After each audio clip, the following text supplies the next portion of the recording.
Hi guys, today I'm going to show you a little bit about basic printmaking techniques, including how do you make your own print inks.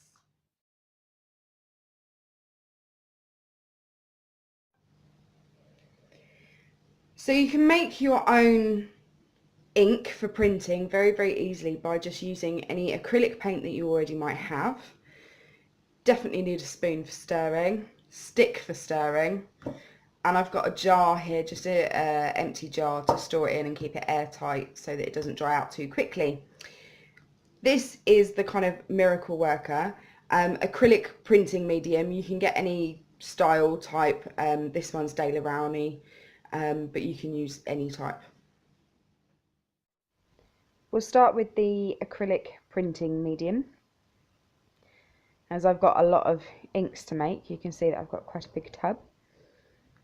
The medium is very transparent, as you can see. Kind of reminds me of ectoplasm out of the Ghostbusters or something.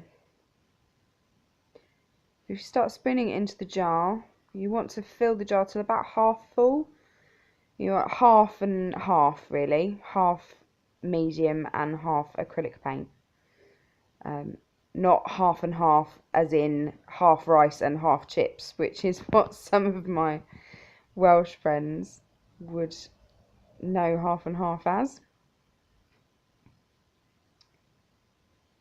There we go, that should do it. And take your acrylic paint next and just squeeze it all in up until near the top of the jar.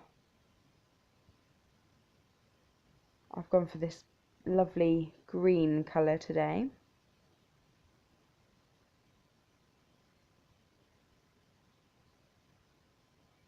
That's it.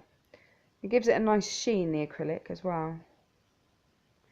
So then just get stirring. So you'll be stirring for quite some time, but you want to make sure that the colour comes all the way through that medium. I think it's probably mixed enough, so just make sure we don't waste any of that. Put the lid on. You're ready to start printing.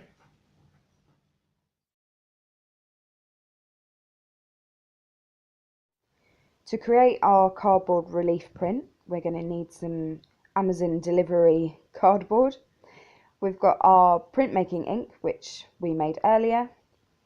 We've also got our Baron, which is used for smoothing out the paper on top of the print, pencil for sketching our design, a scalpel for helping to cut it out. We've also got our ink tray and our brayer. So starting with our cardboard, we're just going to sketch out a quick design.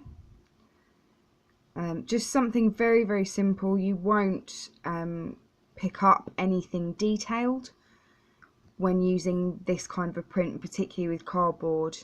You just don't get that kind of detail.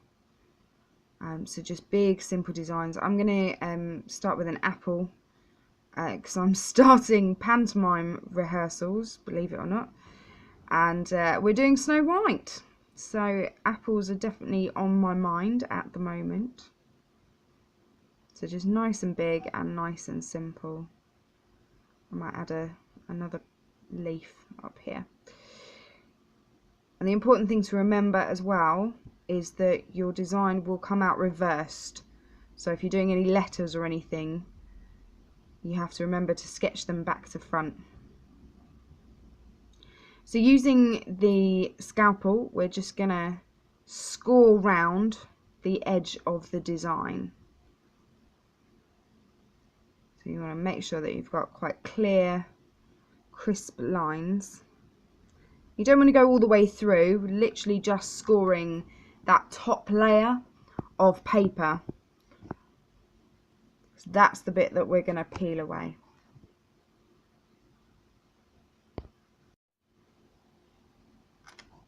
Okay, and we'll just do the top bit. Now, this is another reason why you wouldn't want to do anything too detailed, because it would take you an absolute age just to cut round it. It'd be incredibly fiddly, and you probably lose some of that that definition of your lines as well.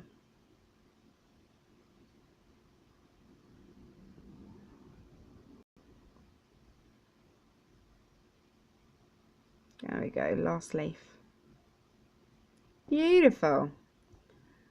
So the next bit you want to do is just start picking away at that top layer. So I just use the scalpel to help me.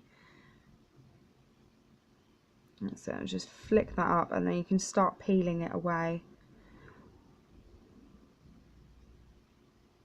And you want to just make sure that you don't get any little bits of paper stuck to those ribs. So just clear that away to give you a more sort of defined shape to be able to print with.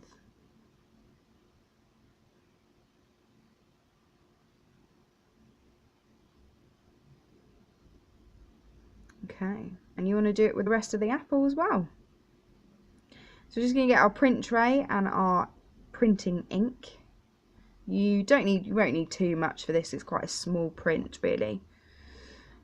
The beauty of using that medium that we mixed in with the acrylic earlier is that it will stay quite dry. Sorry, it will stay quite wet, it won't be dry.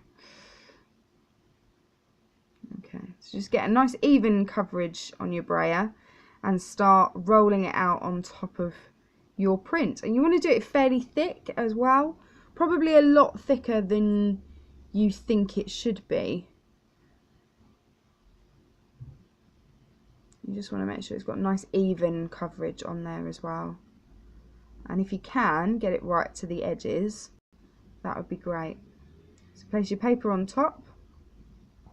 And you just want to use your Baron to smooth out that paper.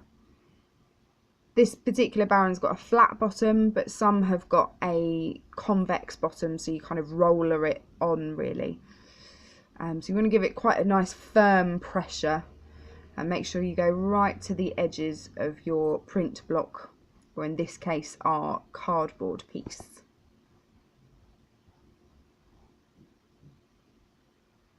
There we go. And just peel the paper off to reveal your print. Beautiful.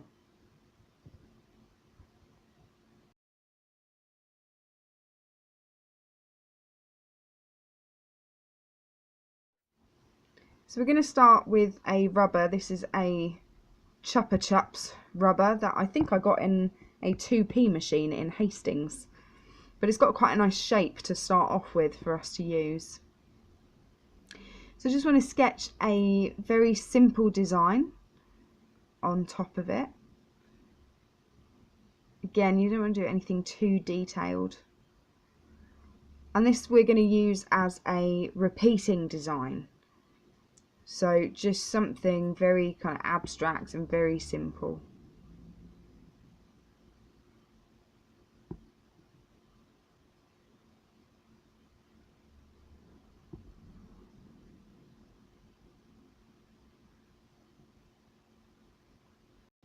There we go, just do that last bit there.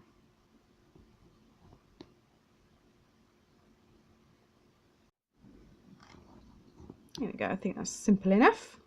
So this is called a burin, which is our engraver's tool. And it's got a very sharp point on the end, so you need to be careful of your fingers. And the point is in kind of a V shape, so you can really gouge the rubber out around your print.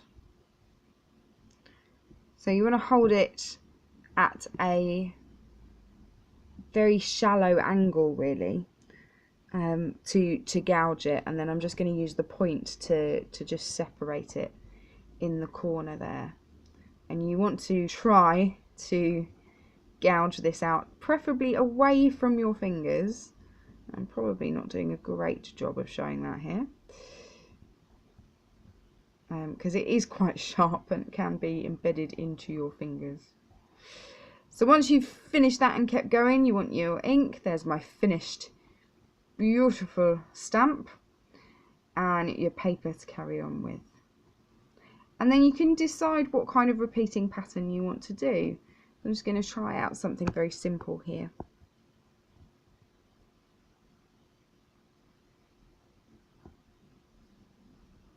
press down quite firmly. There you go, it's my finished design. And then I'm going to add to it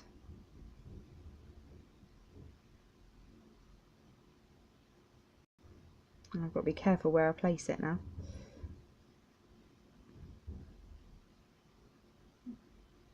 There we go. And you can keep going like that to produce beautiful prints like this. Or you can change the way you print it like this, producing a completely different design.